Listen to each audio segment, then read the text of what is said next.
Recording in progress.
We are live now, but we're unmuting.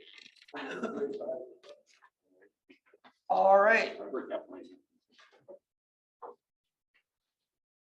Call this meeting order. It's 6:02. I apologize for the slight delay. Let's call the meeting order of September 13th, 2022. Please stand for the Pledge of Allegiance. I pledge allegiance to the flag of the United States of America and to the republic for which it stands, one nation, under God, indivisible, with liberty and justice for all. Again, sorry for the delay. Thank you, Savannah, for filling in for our city clerk today. And would you please take the roll? Councilmember James Blair. Here. Councilmember Joseph Richardson. Present. Councilmember Joshua Crossman. Here. Councilmember Holly Smith. Here. Councilmember Brian Hess. Here. Councilmember Lynn Roy. Here. Councilmember Terry Kaminsky. Thank you, and I'm also here. Can I get an agenda approval? Motion to approve the agenda. For a second? Second. Second by Councilmember Roy. All those in favor say aye. Aye. Any opposed, say nay. Passes. We have agenda. All right, item 3, special presentations. We have none.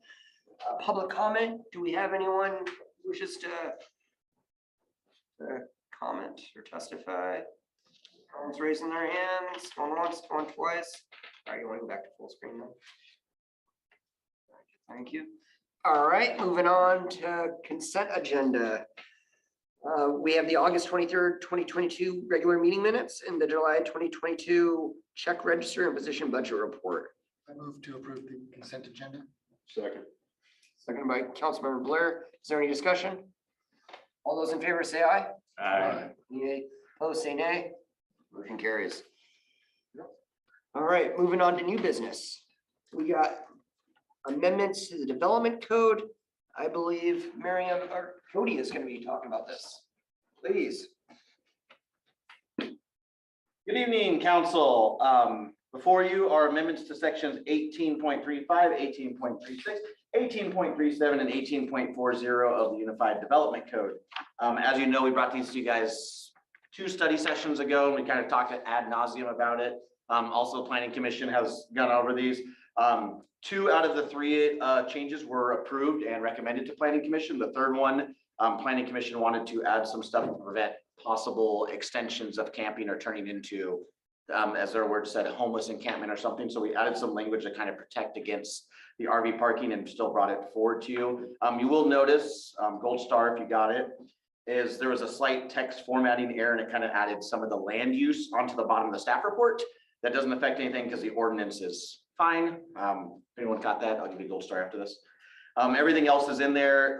Just to recap for viewers and yourself, one of the changes proposed is CBD, C1, C2 zones no longer allowing single family residential use, including duplexes. They will have to be mixed use according to council's wishes and planning commission's wishes.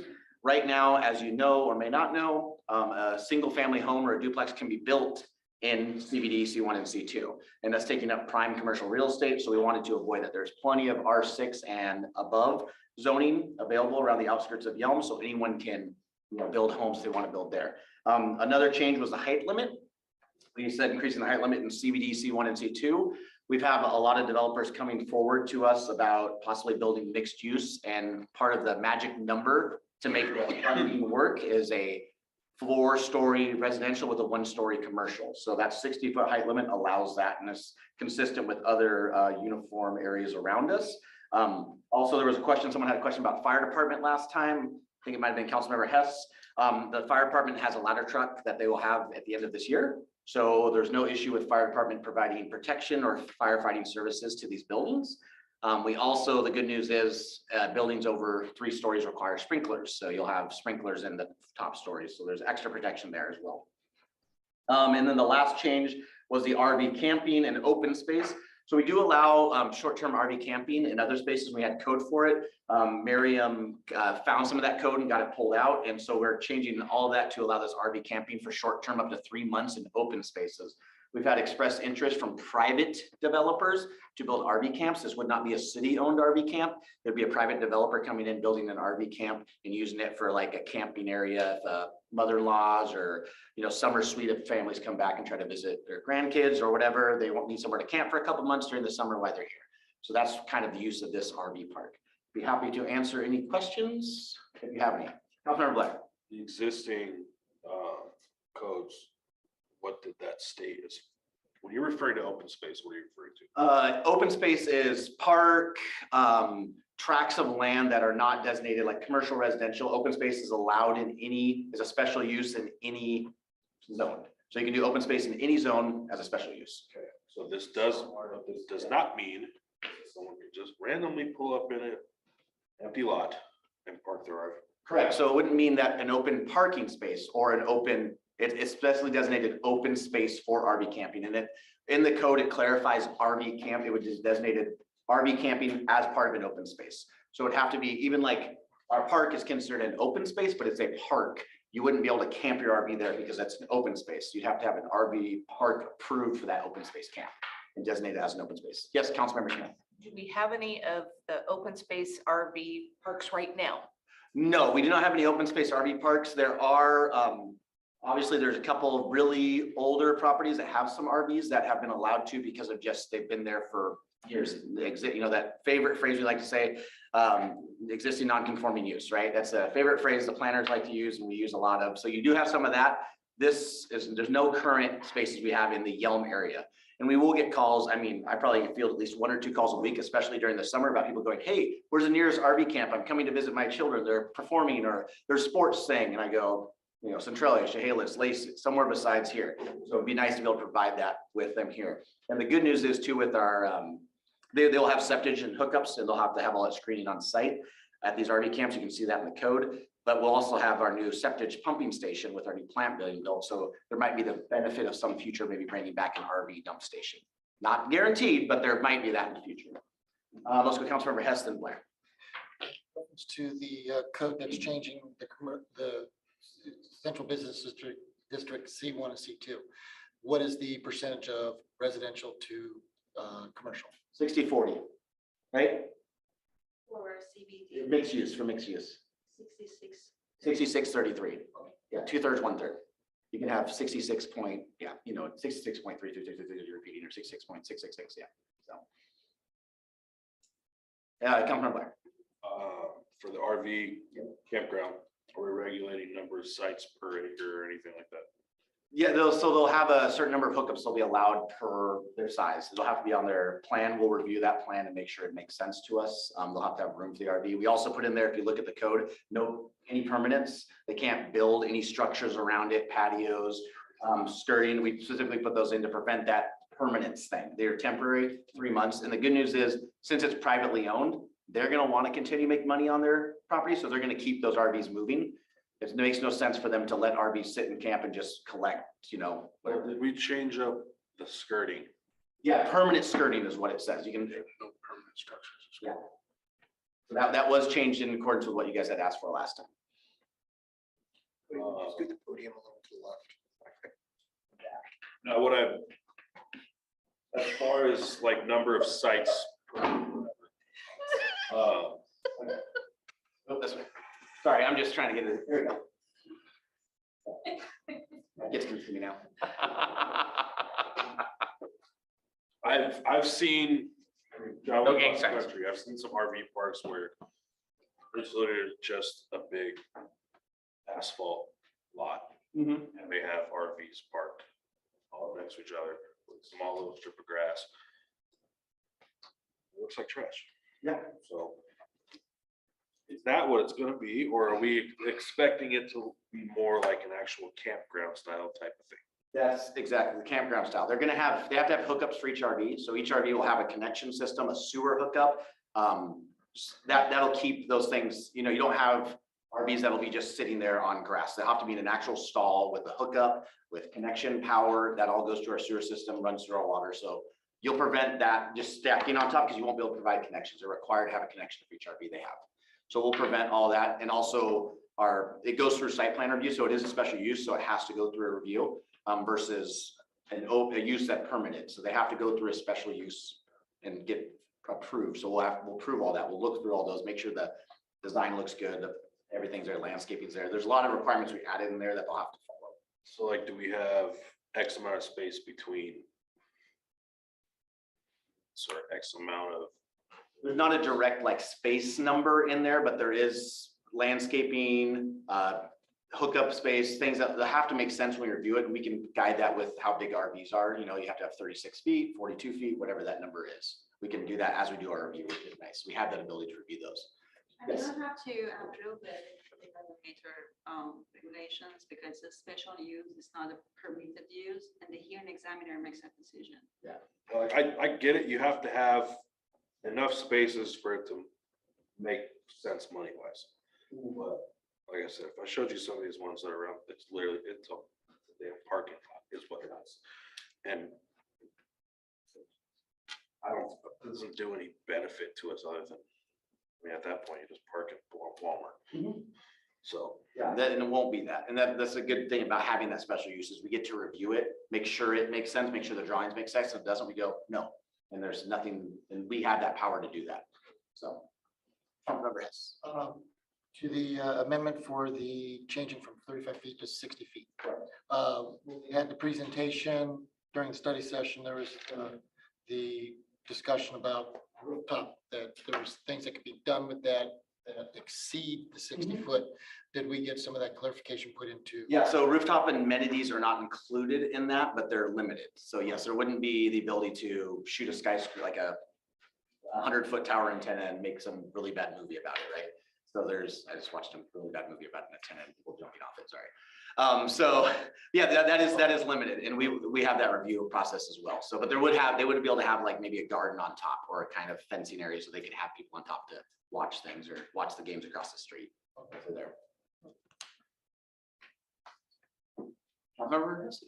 I'd like to move that we approve the amendments to sections 1835, 1836, 1837, and 1840 of the Development Code. Any further discussion? Second by Crossman. All right, all those in favor say aye. Any opposed, say nay. Motion carries. Thank you very much, Cody. All right, moving on. Item C. Just kidding, Pat. Moving on to item B, approval of public works contract for WRF Phase 2. That's okay, because C is mine also. So. I wouldn't have got you either way. Pat, what do we have? We have a couple of agreements for you for request your approval on this evening. The first one is for the construction of our water reclamation facility phase 2. I know I've addressed this to you at a recent study session, also at the Public Services Committee, but for the benefit of those in the room and those maybe watching online, just a very brief background here. The bid solicitation for the construction bids was sent out in early July, and we received those sealed bids on the 18th of August. We received four bids for the project. They were open and received open and read aloud. Stellar J Construction of Woodland, Washington was determined to be the lowest qualified bidder.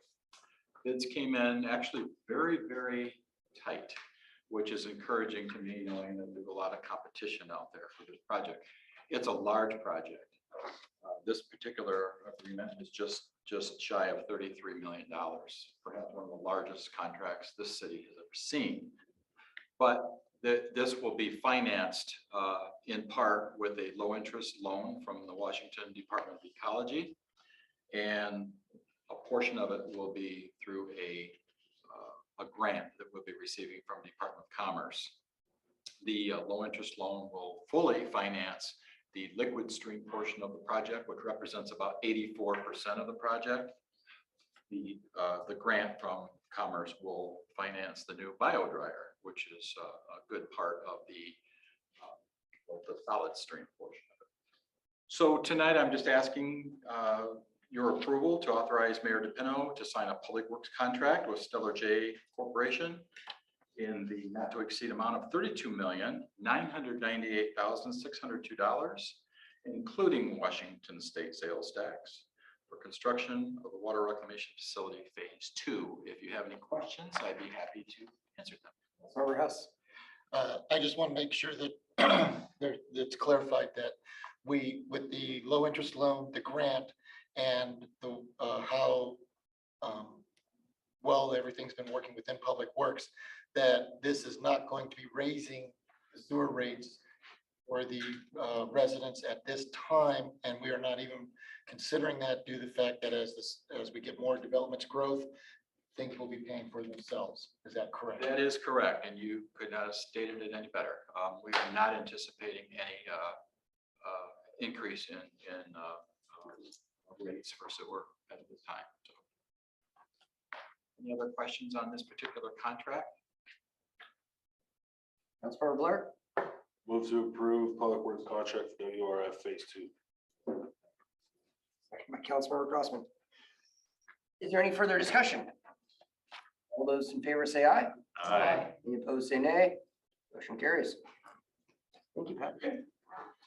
The next item on your agenda Moving on to related. moving on to item C, approval of PSA amendment number 4, number 1. C is actually related to the one that you just approved, and that would be for the construction management.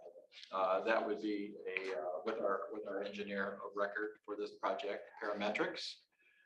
They did all the design for the project, and they will be managing the construction contract and the contractors, all the submittals, all the pay estimates, all the things that go on. It's a very complex project. Therefore, I've included in your agenda packet their scope of work for this construction management work. As you can see, it's fairly extensive. This is not a new contract. We're just amending their existing design contract. This will be amendments number 4 and 5.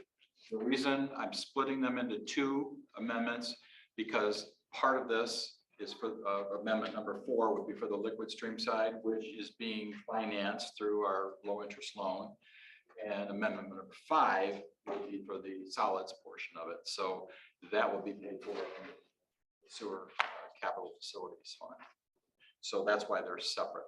So I'm asking your approval to authorize Mayor DePino to sign amendment number 4 in the amount of $2,566,188,077, and amendment number 5 in the amount of $473,529.74 to the professional services agreement with Parametrics Incorporated again, including Washington State sales tax, for providing construction management services during construction of the water reclamation facility phase 2. Any questions?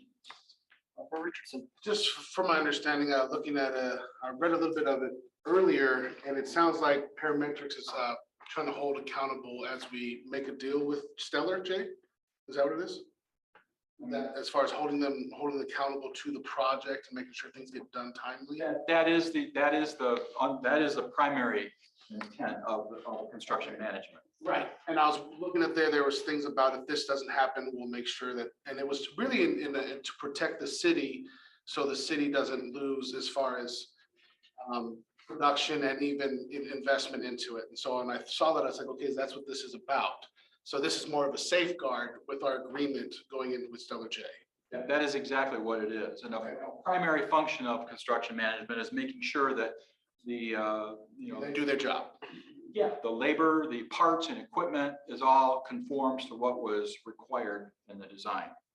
So they need to submit submittals for every pump and tank and wall and material. Safety, everything. Everything needs to be submitted for approval by the engineer before it can actually be used in the construction.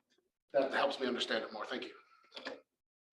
Councilmember Kaminsky. I was gonna move to authorize Mayor DePinto to sign Amendment 4 and 5 Professional Services Agreement with Parametrics for the construction management services to the water reclamation facility phase 2. Councilmember Hess. Second by Councilmember Hess. All right, all those in favor, is there any further discussion? All those in favor say aye. Aye. Any opposed say nay. Motion carries. Thank you, Pat. All right, next on item D, notice of intention to commence annexation proceedings for property at 9819 Grove Road Southeast. We have a few of these annexations. Please start first off on the first. Yeah, so I'll kind of give you a background. There's a reason why they're all separated. So the city has a policy, a code that we have, there's other ways to annex, but we only have the ability to do petitions. So each one that you see on there, these are all the properties that have been in the queue for a long time. We reached out, Sarah Williams, our planner, reached out to every property as soon as we got water rights, asked them if they were interested still in annexing. She took from the list that we've had for, gosh, 10, 15 years. These are all that we gave them time, multiple months to respond to us. These are all the properties that responded out of that initial burst. After this point, what will happen is individual properties will be done on a case-by-case basis, just like we've done in the past. First come, first serve. If someone submits, we go through their paperwork before we do the next one. This was a special case. We wanted to make sure no one had an advantage, because as you know, in this market, a day is a huge advantage for a builder, right? So we didn't want to give any property to manage. They've all been waiting for a long time, so it felt best to do them all at one time. But they have to be individually approved because each one is its own petition. So that's why you see six different line items on there instead of just one block approval. And Cody, could you talk about how this is the petition, not the actual? Yeah, so what you're authorizing now, if you remember, we had a petition a while ago that came before council. This is just the authorization for them to circulate a petition, which meaning they will have to get 60% of the property owners. Majority, every single one of these is a single property owner, so they'll just sign the petition themselves and probably return it. What in the past, what in the future we hope to have is when one property owner comes in, they get all the properties around them and try to sign in, similar to what we did to Debbie Furman's property with her annexation in 2019. We would try to get her to get as many property owners as she can. These ones are special because they've been in the queue so long. We didn't want to hold them to that same need because we want to have the ability, since they've been waiting so long, to get annexed in. So that's why this is just a circulation. What will happen once this is done and they get their circulation signed, then it'll come before council as an actual annexation. And we'll have the approved circulation of petition, the signed petition. It'll come before council to annex those properties in at that point. So this is just authorization to circulate the petition. You'll have to approve each one individually. Councilmember Kaminsky. Cody, number I on Vansel, is this the property that came to us last year? Yes. Same property. Yes, that's the same owner of the property. And there is, the key I want to, these, as a council, I just want to give you, I'm not going to tell you what to do, but I want to give you some advice that there are properties here that are linked, and that if one property, for some reason, you know something about a property, you don't want to approve it, it could cause jeopardy to another property with contiguity to the Yelm. So just be aware of that. Obviously, we've vetted all these. These are all ones that have been waiting for a long time. There should be no reason not to approve any of them. But I just want to give you some advice that if there's some reason, or if you know something, we would need to relook at all these annexations because some of them require the other property to be annexed to be contiguous to the Yelm. I want to say US, but to Yelm. Other He questions? had come forward long before last year with this Vancil Road. He had expressed interest before last year, yes. Last year was, he just was attempting to go through it, yeah. Yes. Other question? Remember, council, this was what we talked about at our study session as well. So people here. Councilmember Hess. Just for those, for clarification for everybody out there, these, not only are they being requesting to be annexed in, but they have already been zoned. In other words, they're with their own little zones already, correct? Yeah, so they have approved, Residential or commercial or whatever, it's already been approved because it's within the, I forget what the term. yes, our comp plan has future zoning, and that when these properties annex in, they annex in as that future zoning. So what would happen, and Miriam will correct me if I get any planning thing wrong, if they wanted to rezone, it would be a different process. It'd be a complex annexation. If they want to rezone while they come in. Yeah, there is gonna be additional ordinance if they want to propose rezoning, but because they're pre-zoned, they still have to go through 2 public hearings. They have to go in front of the planning commission and city council. That's gonna happen, but for now, like they're all pre-zoned as And I just wanted to get it out there for everybody, and if I remember correctly, from the study session, they're all residential ones. They are all residential, correct? Councilmember Richardson. I just want to say thanks for the in-depth description on the owners and the parcels, because, you know, I was like, well, let's make sure that not the same person owns all of these. So I can clearly see that, you know, so thank you for whoever put this together. Yeah, it was a combination of Miriam and Sarah Williams, so huge shout out to both our planners, and I'm sure they had help from Google and internet and geodata, but they rocked it, so kudos to them. Councilmember Hess. I'd like to move that we approve the request to circulate a petition for annexation for the property located at 9819 Grove Road Southeast, parcel number 64303500100. Is there any further discussion, or excuse me, is there a second? Second. Councilmember Crossman, second. Any further discussion? All those in favor say aye. Aye. Any opposed, say nay. Motion carries. Moving on to, I'm just gonna go down the line. If you want further discussion on any individual, feel free, but it'll move things a little bit faster. So item number E, notice of intention to commence annexation proceedings for property at 10143 Grove Road Southeast. Councilmember Hess. I'd like to move that we approve the request to circulate a petition for annexation for the property located at 10143 Grove Road Southeast, parcel number 5154030270. Second by Councilmember Crossman. All those, is there any further discussion? All those in favor say aye. Aye. Any opposed, say nay. Motion carries. Moving on to item F, notice of intention to commence annexation proceedings for property at 15036 State Route 507. Councilmember Smith. A motion to approve the request to circulate a petition for annexation for the property located at 15036 State Route 507, parcel number 21725130200. Is there a second? Second by Councilmember Hess. Any further discussion?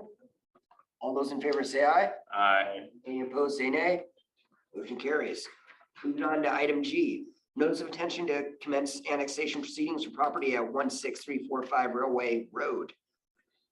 Councilmember Roy. I'd like to move to approve the request to circulate a petition for annexation for the property located at 16345 Railway Road, parcel number 64303500505. Is there a second? Second. Second by Councilmember Crossman. Any further discussion? All those in favor say aye. Aye. Any opposed, say nay. Motion carries. Moving on to item H, notice of intention to commence annexation proceedings for property on Morris Road. There's no address on that one. I was hoping somebody asked about that, so. Oh, well, okay, on the parcel, it has a parcel number, item H. Councilmember Take it. Crossman. Motion to approve the request to circulate petition for annexation of property located on Morris Road, parcel number 22730410000. Is there a second? Second by Councilmember Kaminsky. Any further discussion? I have a question. Councilmember Roy. Why is there not an address? Because nothing exists on that property, it's just an empty parcel. There's got some trees though. Thank you. So that, you'll see one more that has no address because nothing exists on that For property the same reason. for the same reason. Perfect. Makes sense. Thank you. Good question. Good question. Any further discussion? All those in favor say aye. Any opposed, say nay. Motion carries. Moving on to item I, notice of intention to commence annexation proceedings for property on Downsville Road Southeast. Councilmember Hess.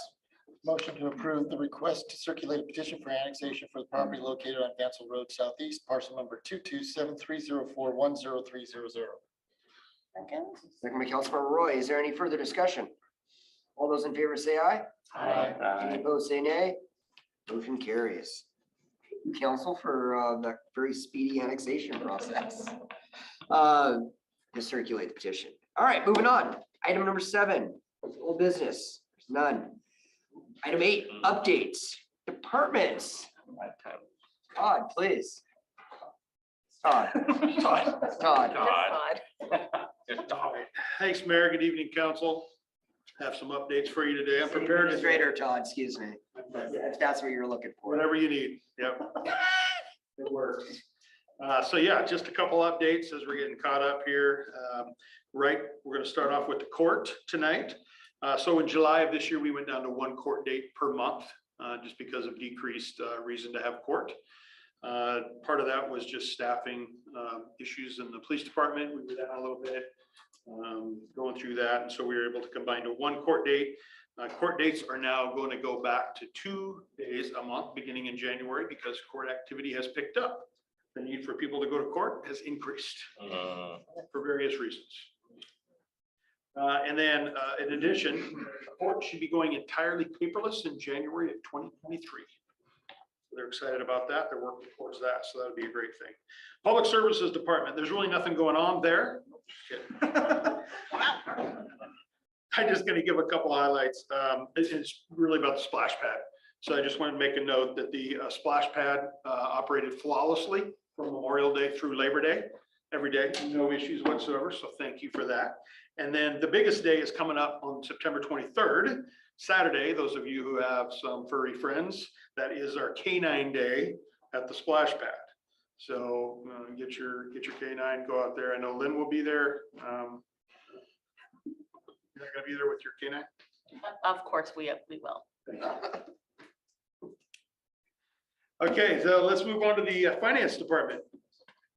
Finance department, at least part of the finance department, is attending the WFOA conference this week in Tacoma. I'm gonna ask what WFOA is. Please tell us. I just kidding. I'm on the edge. I wrote it down because I wasn't gonna, you know, I'm on the edge of my seat. are you? Tell me, please. Federation. Washington Financial Officers Association. So we have some folks there. And then our finance director, Stephanie Dice, started her budgeting boot camp series. Last week was her first one. She's doing six sessions, the first Wednesday of every month. And so she wanted me to make sure that council is invited to come and partake. They're about an hour long. And it just kind of starts from the initial what we are as a city and how we operate as a city. And then it'll progress on to more detailed budgeting items.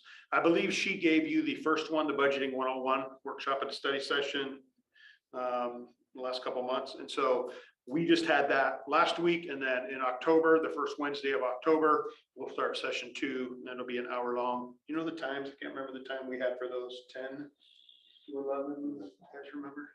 Yeah, 10 to 11. We'll put it out. I'll have Stephanie put it out to make sure. She just wanted me to let you know that you guys are more than welcome to participate in that. Is there a certificate at the end? What? A certificate? Here's the sticker. Certificate? Yes. Good. I'm making them up right now. Put your picture on it. 9 to 10? 9 to 10. 9 to 10. So that'll be the next one. And then, of course, we are knee deep in getting the budget ready to present to you on the 27th for our preliminary draft. So we're doing a lot of work on that. And then in the police department, we've got a few things going on there. We have a new lateral police candidate who is progressing nicely through our background process. That's great news. We're excited about that. We have 2 entry-level officers who will start the academy on the 27th of this month. So we're very excited to have those go. And then longtime officer Chris Davis, who's been with us for several years. He came out as the #1 candidate to replace Joel Turner on the SWAT team. So as you know, Joel Turner was on the SWAT team for about 12 years, represented the city of Yelm on the countywide SWAT team. When he retired, it took a little bit of time. We had to get our staffing up to where we could replace him. And Chris Davis, that's always been a long-term goal of his, is to be on the SWAT team. And when I say he came out number one, it wasn't just amongst our officers. It was all officers in the county that applied for that SWAT position. Chris came out number one. So very cool with that. And so he'll start his training, SWAT training, basic training before he gets on the actual SWAT team itself. And then in the future, the goal is to have 2 SWAT team members from the police department that will serve on that role. Any questions for me? Wanted to ask, do you have an update about the Viking Festival that occurred on the weekend? How did that affect public works with trying to get the park all put back together? I saw it was very, very crowded, that the streets were lots of vehicles and everything. I just wanted to know, how did it affect our park? We're still debriefing on that for the most part. Cody, do you have any, if you want to mention anything, please? Yeah, but yeah, we're still in the middle of the process. So Viking Fest, you know, this weekend, amazing event. I don't know the preliminary numbers. I think they said 6,000 or 7,000 attended the park. We're gonna have a debrief meeting with them to kind of go over some things. One thing I do want to mention about the organization specifically, the park was immaculate. When they pulled out of it, they cleaned up, they had trash organized. Our team was very happy with it. So that was really good. The one thing we'll have to address is they do want to do it again next year, which is great. But we're doing some construction in Cochran Park, so there might be some amenities that would interfere with some of the things they're doing. So we'll just have to coordinate with them. And then parking was another one where we're going to try to work with them on better parking and where they can do. I know they've talked to the school district, but maybe they didn't get the approval for that. So that'll be something we work on too, is parking. But besides that, everything else went off without a hitch, and they loved it. And everyone I talked to loved the fest. So That's the only thing I was going to have is the parking. Thank you. Any other questions for me? All right. Thank you. Good to have you back. We missed you for that month. All right, council member reports, starting off with council member Kaminsky. Well, we just had our finance meeting, and I'll let our fearless leader talk about that. The only thing I really did was attend the ribbon cutting of the new Southworth School. It was a beautiful ceremonial event, and was great to learn about the history of the family, the Southworth family, and have their 4 generations there with us in the gym. And also the beautiful blessing by the tribe. That was very lovely.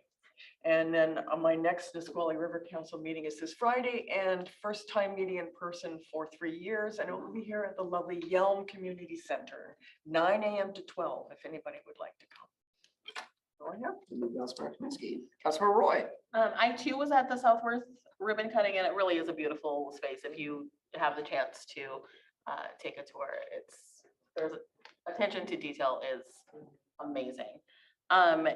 Tomorrow evening at 6 p.m. at the community center, I think it's at 6 p.m., right? The Creative Arts District. It's either at 6 or 6:30. If you come at 6:15, you'll come a little early or a little late. So that is tomorrow night in the community center for the Creative Arts District. Finally,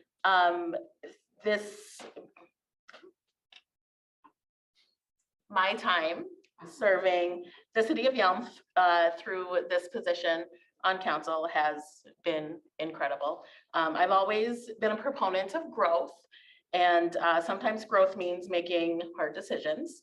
And I've had to make one of those hard decisions. So I've recently accepted a position that requires me to separate from my position on Yelm City Council. Though short-lived, I've appreciated what I've learned, and I look forward to continuing to serve my community in another way. So my last council meeting will be September 27th. Do you want me to? Next, please. Do you want me to mention any further on that? That is up to you. My time is done. So there was a resignation from our our communications and recreation coordinator, Desiree. It wasn't anything bad or anything. She got a great job offer from another city. and one that she couldn't turn down, and we couldn't, match that amount that she, anyway, she had a great offer, so she had to leave. Some of you may or may not know, Lynn was also, she was a finalist for that position. Rather than open up that position again and do another search, I made the decision to hire Lynn at that position. I think she's going to do a great job for the city. She's done a great job for the Chamber of Commerce. It was a competitive,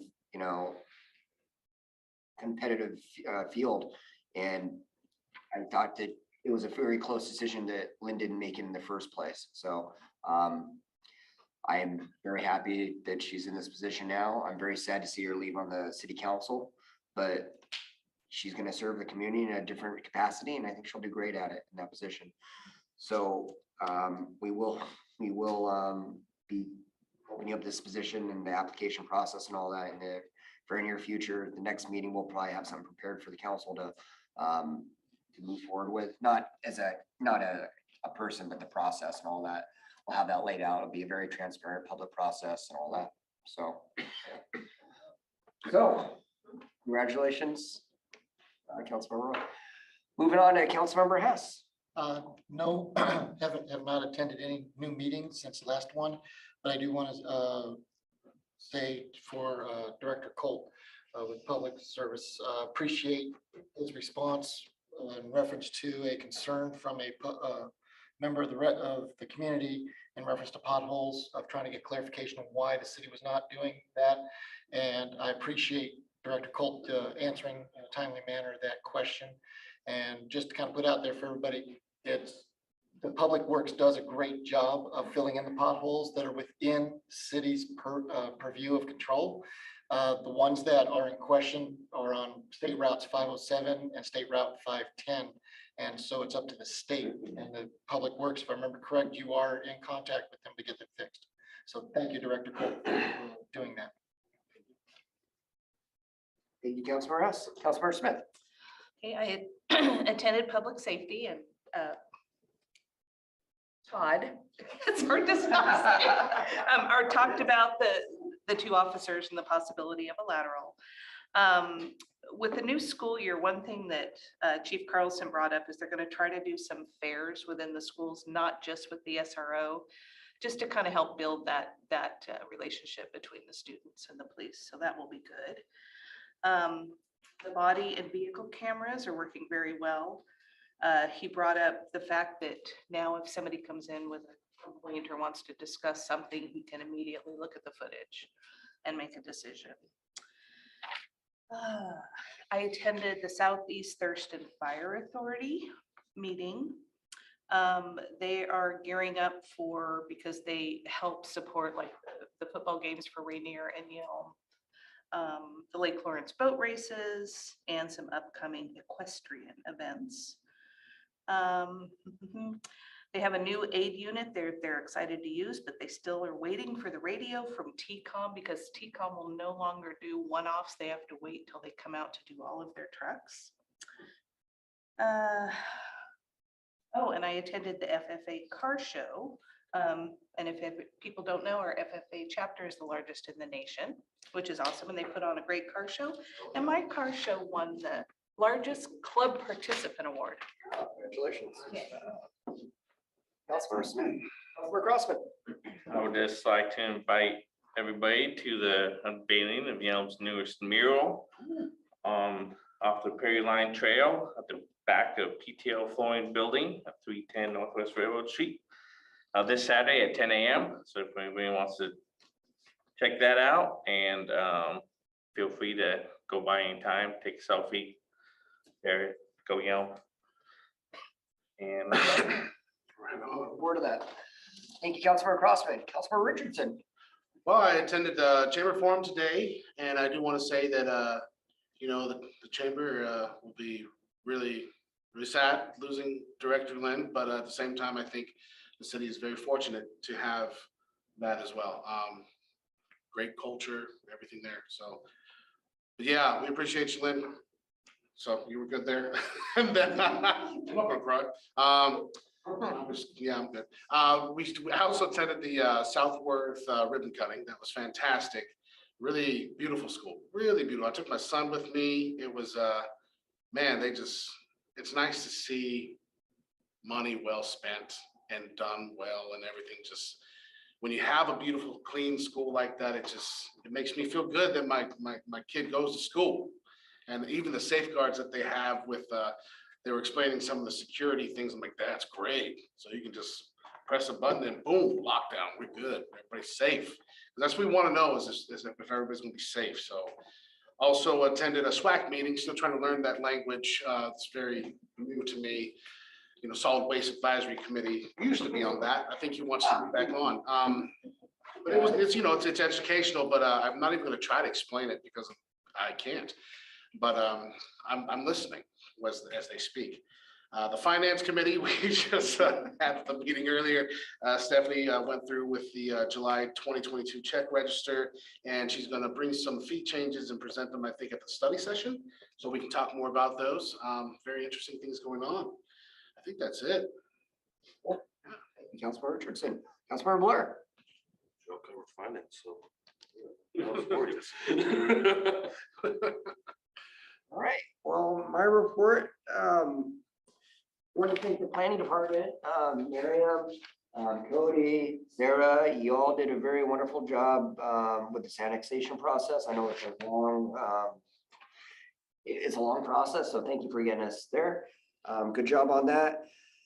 Tomorrow we have the community conversations at noon. The chief's not gonna be there, but our old chief's gonna be there. Todd will be there. Todd will be there. It's Myself and Cody. Name tag. So if you want it, we'll put it up again as a reminder on our Facebook. But if you want to attend, it's a good time just to have an informal conversation with us, see what's going on. And council, of course, is Tomorrow. tomorrow. It's going to be at the old firehouse, Gainesbury. There you go. So it'll be cool. It'll be actually my first time eating there, so I'm excited. Yeah, I've been in there, but I haven't eaten there, so it's gonna be pretty cool. Looking forward to it. Other than that, I'll take anything good for the order. Go Hawks. Go Hawks. Second by Councilmember Crossman. All those in favor say aye. Aye. Any opposed, say nay. Good meeting. Kenny and Stephanie, huh?